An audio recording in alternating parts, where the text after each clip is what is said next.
Vamos conversar um pouquinho sobre tudo isso com o Altamiro Borges, jornalista, presidente do Centro de Estudos da Mídia Alternativa Barão de Itararé.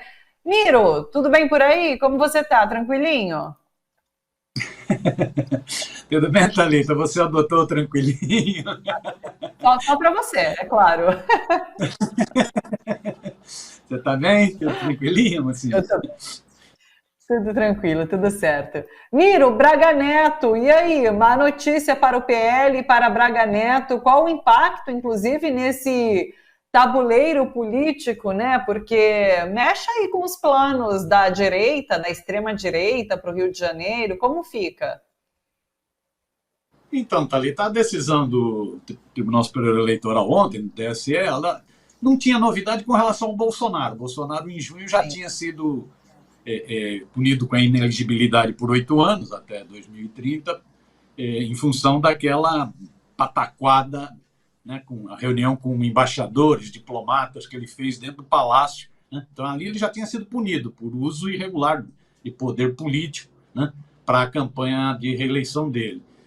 Naquela, livraram o Braga Neto. Dessa vez, até o relator, no primeiro momento, queria livrar também o Braga Neto. Mas aí foi um voto atrás do outro e até o relator mudou o voto. Não, os dois únicos dos 7 membros, dos 7 ministros do TSE, os dois únicos que votaram a favor do Bolsonaro e do Braga Neto, né, foram os dois bolsonaristas, né, o Nunes Marques e o outro lá, fugiu o nome dele, Raul Araújo, né, foram os dois únicos. Os outros 5 votaram. Então, a grande novidade do julgamento de ontem foi a condenação do Braga Neto, porque a pena não é cumulativa, né, a pena mantém-se. Então, Bolsonaro já estava inelegível por 8 anos. Né. É importante a decisão do TSE porque reforça a argumentação de que houve abuso de poder político e econômico. Então, é importante que o Bolsonaro seja novamente condenado, mesmo não ampliando a pena. Né. Continua inelegível por 8 anos.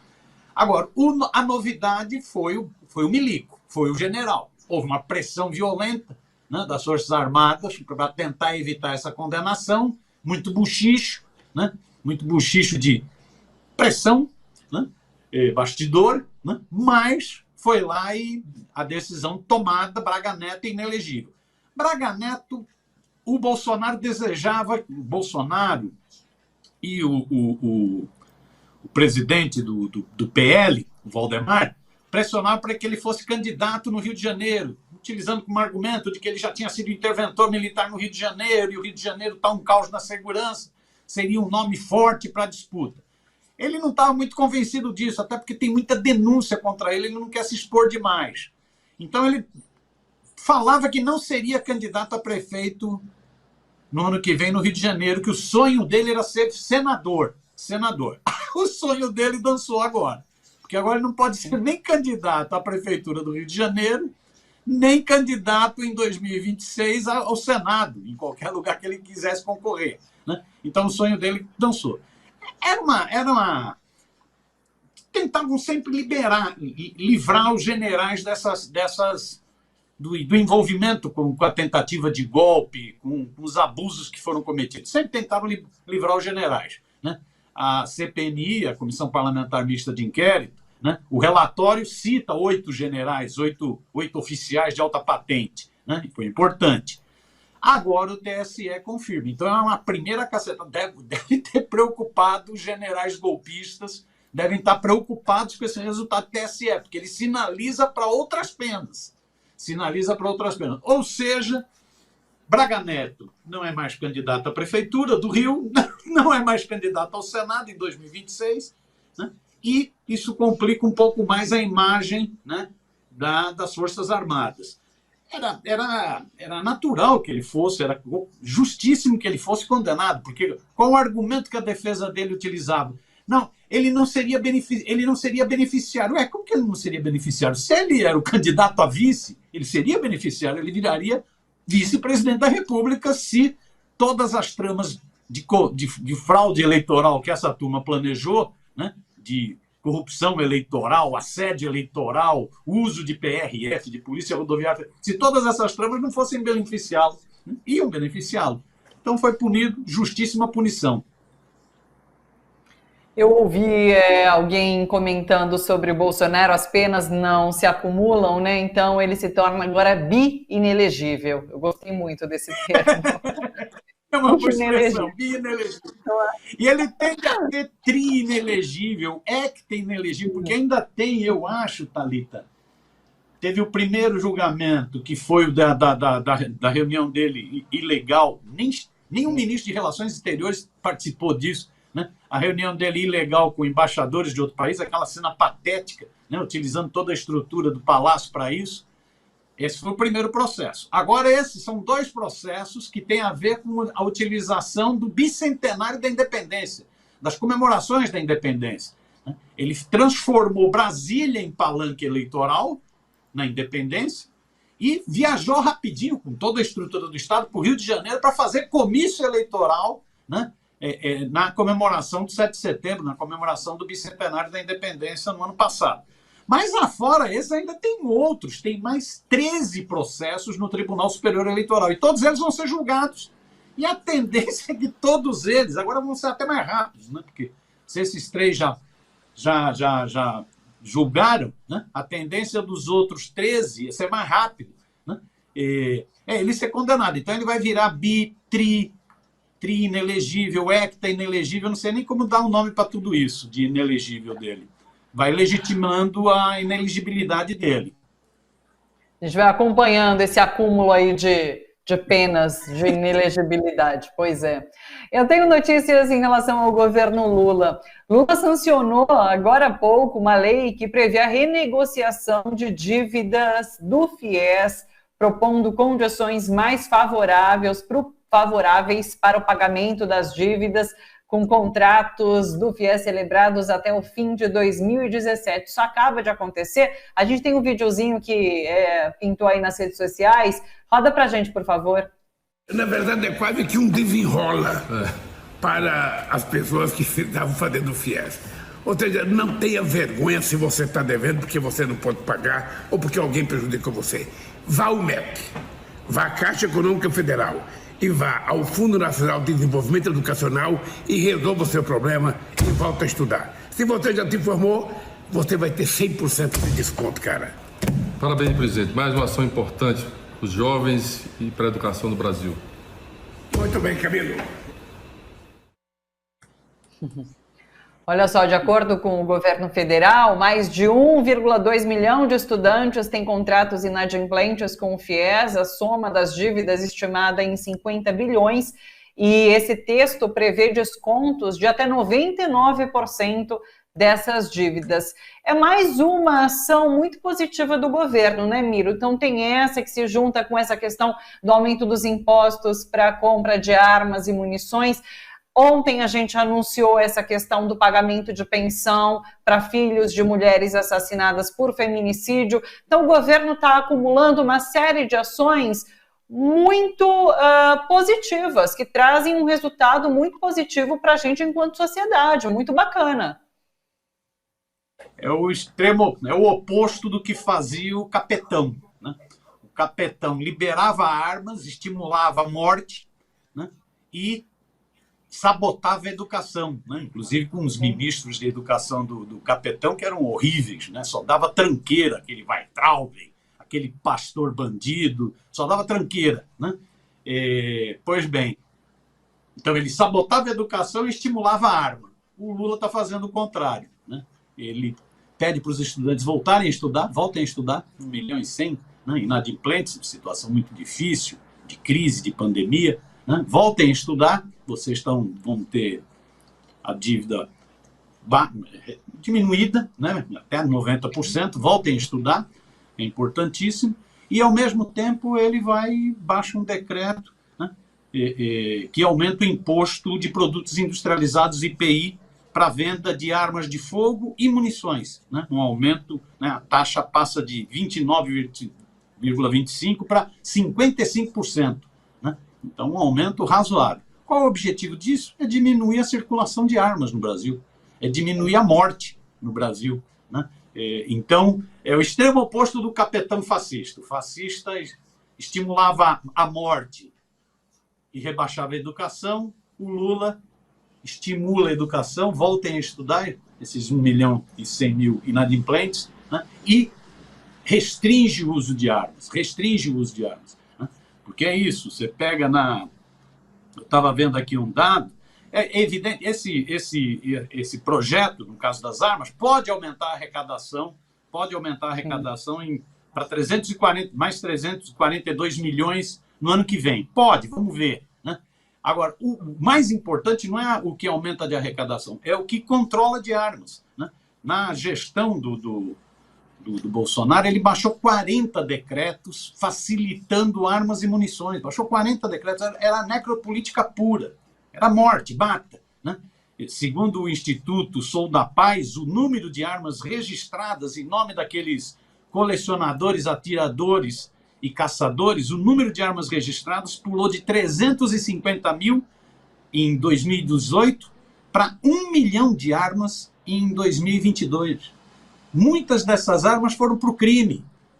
Aí tem CACs que dizem, não, mas essas armas não vão para o crime. Mas se até a arma do exército vai para crime, até militar é corrompido com armamento, para desviar armamento para bandido. Imagina os CACs. Muitas dessas armas que foram liberadas pelo Bolsonaro estão matando seres humanos no Brasil, chegaram no crime organizado. Não tem nada a ver com CACs. Chegaram no crime organizado. O Lula o que faz é restringir, né? O presidente Lula o que faz é, então, restringir essa circulação de armas que só aumentam as mortes no Brasil, aumentam essas cenas tristes em escolas de crianças, né, que promovem atos criminosos, né? Então, medida muito positiva do governo Lula, muito positiva mesmo, nos dois sentidos. Um do estímulo à educação, volte para a escola, estudante, e outro de restrição à morte, a armas circulando na sociedade brasileira. Muito positivo. É a diferença desse governo, uma diferença sensível. Deixa eu pegar seu embalo nisso que você dizia, nessa avaliação que a gente faz sobre os pontos positivos, as ações positivas do governo Lula. Ontem eu conversava com o Silvio Catiabava, na semana passada também com o Miguel Stedley, sobre a comunicação do governo, muito por conta da pesquisa Quest, que saiu também, e assim, acende um alerta aí, né, no governo Lula, por conta dos números e por conta de número específico que traz, que não chega até a população, essa questão das medidas positivas do governo. Muita gente não sabia citar medidas positivas, e são muitas, como a gente pode ver, como a gente tem comentado. Como que você avalia essa questão da comunicação que o governo tem feito? Então, Thalita, eu até escrevi um textinho sobre isso, com base na pesquisa Quest. O título era exatamente esse que você falou aí, né? Pesquisa deve acender sinal de alerta para o governo Lula. Apanhei um bocado por causa desse texto, faz parte, né? Mas eu acho que aquela pesquisa, mesmo que tenha problemas, alguns falam em problemas metodológicos e tal, mas aquela pesquisa, junto com a pesquisa que tinha saído um dia antes do IPESP, mostra isso. O governo tem dificuldades, o governo está fazendo muita coisa, né? Se você for ver, né, antes de ontem, um ano daquela vitória épica do Lula nas eleições presidenciais.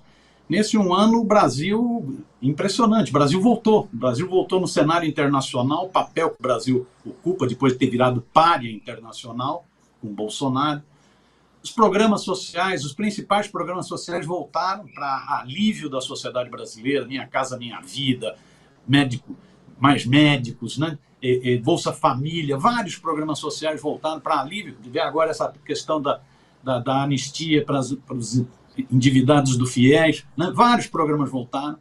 Medidas foram tomadas que alavancaram um pouco a economia, né? Aumento do salário mínimo, valorização do salário mínimo, aumento da isenção do imposto de renda, reajuste dos servidores públicos depois de 4 anos de congelamento, os vários programas, tudo isso fez com que a economia não afundasse de vez, porque a economia estava afundando, né? E a economia dá sinais de vitalidade. Então, o governo é muito diferente, o governo Lula do governo Bolsonaro. O governo Bolsonaro foi uma tragédia, foi um desastre, terra arrasada, né? O governo Lula é o Brasil voltando, né? Voltando a respirar, né? Agora, tem problemas, tem problemas. A economia, ela não está resolvida. Os nós da economia são muito grandes. Eu não sou economista, mas eu vou lendo as coisas e eu me preocupo. São muitos nós. O índice de inadimplência é elevadíssimo, né? O investimento é baixíssimo. Nós estamos vivendo para pagar juros, a política de juros é criminosa. Nós ainda vivemos, tudo bem que não é mais o teto de gasto, mas mesmo o tal do arcabouço, ele restringe investimentos, ele é uma certa medida de austeridade. Ainda bem que o Lula disse que, para desespero da mídia, de que ele não vai atrás do déficit zero, né, que o déficit zero é besteira. Né? Ainda bem que ele disse para a Folha ficar tão brava, a capa fazer aquele escândalo todo. Né? Mas você tem muitos problemas na economia e você tem problemas na comunicação. Como fazer chegar essas coisas todas à sociedade e como entrar nas grandes polêmicas. Como entrar nas grandes polêmicas. Isso significa que nessa área também não se avançou? Não se avançou. O time que foi montado na SECOM é um excelente time encabeçado pelo Paulo Pimenta, na minha opinião. É um excelente time. Eu faço questão de dizer isso em todos os lugares. É um time bem montado, deu uma bela equipe. Mudanças foram feitas na IBC, algumas importantíssimas. Então, tem mudanças, mas estão insuficientes. Estão insuficientes. Elas não dão conta dos desafios que vão vir para o futuro. É só a gente ver o que está fazendo a Folha, o Estadão e um pouco já a Globo para saber que a artilharia vai ser pesada. A artilharia já é pesada e vai cada vez ficar mais pesada. A comunicação do governo não está sendo suficiente para enfrentar isso. É lógico que tinha muitos problemas, estava tudo desmontado, nem SECOM tinha mais, né? Nem Secretaria de Comunicação tinha mais, né? A IBC tinha sido totalmente militarizada, estava com um monte de problema, tem que reconstruir. Mas já tem 10 meses. Já tem 10 meses, eu acho que nós estamos meio que ainda patinando. Falta uma estratégia, na minha opinião, na minha merreca de opinião, na minha opinião, para contribuir. Né? Falta uma estratégia de comunicação bem montada. Precisaria ouvir mais gente, ter mais diálogo. Ter mais diálogo. Às vezes o poder, a pessoa fica meio encastelada no poder, e aquele círculo de Brasília é muito viciante. Né? As pessoas, um fica bajulando o outro. Né? Aquele é um círculo muito viciante. Por isso que o Lula, inclusive, diz: eu não quero puxar saco perto de mim, não. Né? Eu não quero quem fique... Porque aquele é um círculo muito viciante. Às vezes não percebe o seguinte... Tem uma estratégia definida. Estamos ouvindo mais gente para construir essa estratégia, saindo da nossa bolha, né, para construir essa estratégia. Como fortalecer esse canhão que é a comunicação pública? O que tem que ser feito?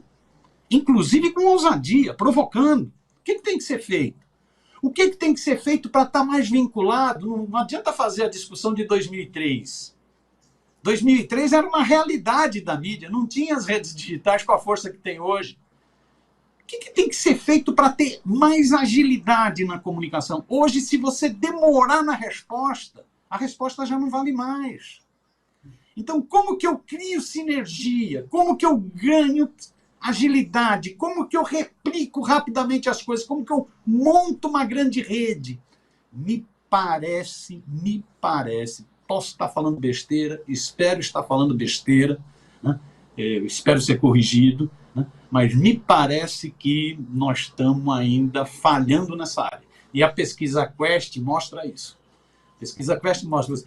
Nós, na nossa bolha, a gente vê o que o governo está fazendo e a gente fala: porra, valeu que a gente... bela vitória o ano passado. Agora isso não está chegando ao povão. Inclusive coisas importantíssimas como essas viagens internacionais do Lula, a pesquisa Quest mostrou que a sociedade está ficando contra. Como assim? Sim. Como assim? Essas viagens são fundamentais para o Brasil, até do ponto de vista econômico, de defesa da nação, de projetos para a nação, de investimentos na nação. E como que a pessoa não percebe isso? Então eu acho que nós estamos com problemas. Muita coisa foi feita, eu acho que o espírito é positivo no governo nessa área, mas não estamos conseguindo dar resposta ágil, com sinergia, com estratégia bem definida, não estamos conseguindo fazer isso, né? Envolvendo mais agentes na sociedade, mobilizando mais gente para essa batalha de ideias que é uma batalha fundamental, é a batalha pela hegemonia na sociedade, ou chamada batalha das narrativas, né? Uma batalha fundamental. Como que a gente faz isso? Para poder enfrentar momentos que serão cada vez mais tensos. Não vai haver, se alguém no governo tiver a ilusão de que essa mídia tradicional vai ficar em paz, vai ficar quietinha, vai ter uma postura neutra, imparcial, se alguém tiver essa ilusão, acho que não aprendeu nada com o golpe de 16, não aprendeu nada com a prisão abusiva do Lula, não aprendeu nada com a ascensão do fascismo aqui no Brasil. Não dá para ter ilusão. Nós estamos enfrentando dois grandes campos de batalha nessa área da comunicação. Um com a mídia tradicional, essa da radiodifusão, das TVs, rádios, dos jornalões, das revistonas. Né? Não dá para ter ilusão com essa turma. Essa turma tem projeto político, tem interesses políticos e tem interesses econômicos. Né? Essa turma não está para alisar. Essa turma está para defender os interesses dela. E não dá para ter ilusão sobre a batalha nessa nova mídia, na mídia digital, né? Onde nós continuamos perdendo em agilidade, em constituição de redes, né? Continuamos perdendo. Então, eu acho preocupante, né? Eu acho que era bom ficar esperto. Eu concordo, você me ouve? Aí, travei a imagem, mas estou aqui. Eu concordo, absoluto. Eu acho que é isso, a comunicação está patinando e eu acho que é um setor importante demais para ser negligenciado, né? Então, precisa ser priorizado.